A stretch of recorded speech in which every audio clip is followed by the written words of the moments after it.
learning more about a murder-suicide in our area, who the dead men are, and where police believe they were headed and why. Plus, water levels are going down in some parts of central Texas this morning. How close some folks were getting flooded out of their homes. Those stories and more, plus First Alert meteorologist Olga Breeze has your weather on the 5's forecast every 10 minutes. The early edition starts right now.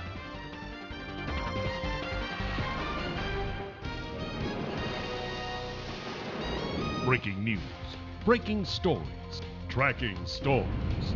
This is Good Morning Texas, early edition. Good morning, it's 5:30 on your Wednesday morning, October 14th. You are tuned in to the early edition. I'm Seth Kovar. And I'm Lauren Corner. We're joined now by First Alert meteorologist Olga Breeze on another humid morning. Lots of humidity. Yes. We do have the overcast skies, and with the moisture in the ground, we're getting that fog issue that we saw yesterday as well. Be careful if you're just stepping out this morning. Current conditions across the region, well, at least the radar scan is quieting down, but you will notice there's just a little scattering of a storm cell moving on off toward the east of I-45. Overall, though, we have those dense fog advisories across parts of our region, and we're also dealing with the flash flood warning for Navarro County this morning. Overall, though, it is soupy. Temperatures are mild. We didn't dip down too low. Still sitting into the lower 70s across Waco, Killeen, and Temple. Winds calm tonight, just how we like it, but the fog will be an issue this morning. We will see mostly cloudy skies for most of today, but things are looking up. We're tracking a cold front on the way, but behind it, I think you're going to like the changes. Okay, I like the sound of that. We'll see you in a few minutes, Olga. Thank you. Well, topping our news this morning, we have new details about a murder-suicide we've been following all this week. Now police in Dallas and Houston are starting to investigate the two men who were shot on Interstate 45 near Centerville, 70 miles east of Waco. That shooting happened yesterday, and Good Morning Texas's John Coco has the details. Authorities say these two men, both Mexican nationals, 27-year-old Romero Ponce and 21-year-old Alexis Lima, are the two involved in the murder-suicide. According to Leon County Sheriff Jerry Wakefield, right now, both the Houston and Dallas police departments are trying to link the men to other crimes. Seems like he's involved with possibly the Dallas Police Department. Some of their investigators are very curious about the circumstances of the murder-suicide that occurred down here. I spoke with the lead investigator who told me the two men were on their way from Dallas to Houston to confront a possible love interest of Ponce's wife. Deputies found the truck full of beer cans, suggesting they were drinking at the time of the wreck.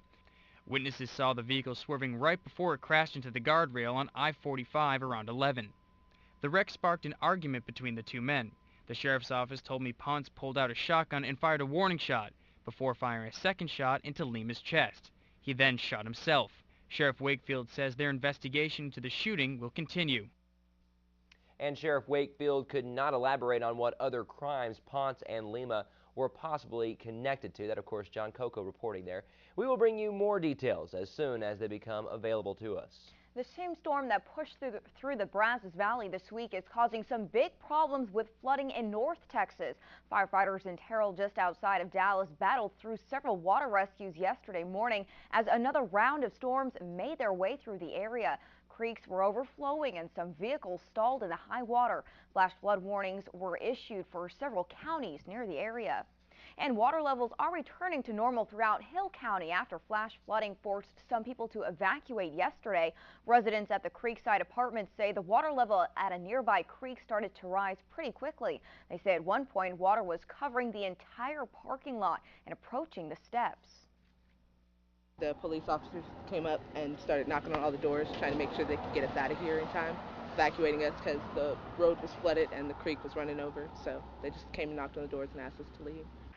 Luckily, the water receded before it began entering apartments and no one was injured. State troopers are saying that foggy weather may have been a major factor in a car wreck that backed up traffic yesterday just outside of Waco. A van and a Hummer H3 crashed head-on during morning rush hour on Dozier Lane near FM 185. Commuters from China Spring and Spiegelville, both just outside of Waco, were forced to find another way to get to work and school. A state trooper at the scene says that things would not have gotten any better if that rainy weather continued. Contribute to it, we've started off with some accidents, typical thing, morning traffic, weather, we're going to have that kind of stuff. The van's driver had to be cut out of the wreckage. Both drivers had to be rushed to the hospital. We're not sure just how they're doing this morning. Now, fog's going to be an issue again today on your commute. And will there be some more rain? When it's raining, I don't feel like doing much. I had so many plans yesterday, and the rain kept me indoors. Shot them all in my down. bed. Yes. Well, you know, it's safer to stay indoors. That's true. Those roads can be hazardous. Well, there's nothing that can't wait till another day, a sunny day. Today we're starting off on mostly cloudy sky. Our temperatures stay fairly mild overnight.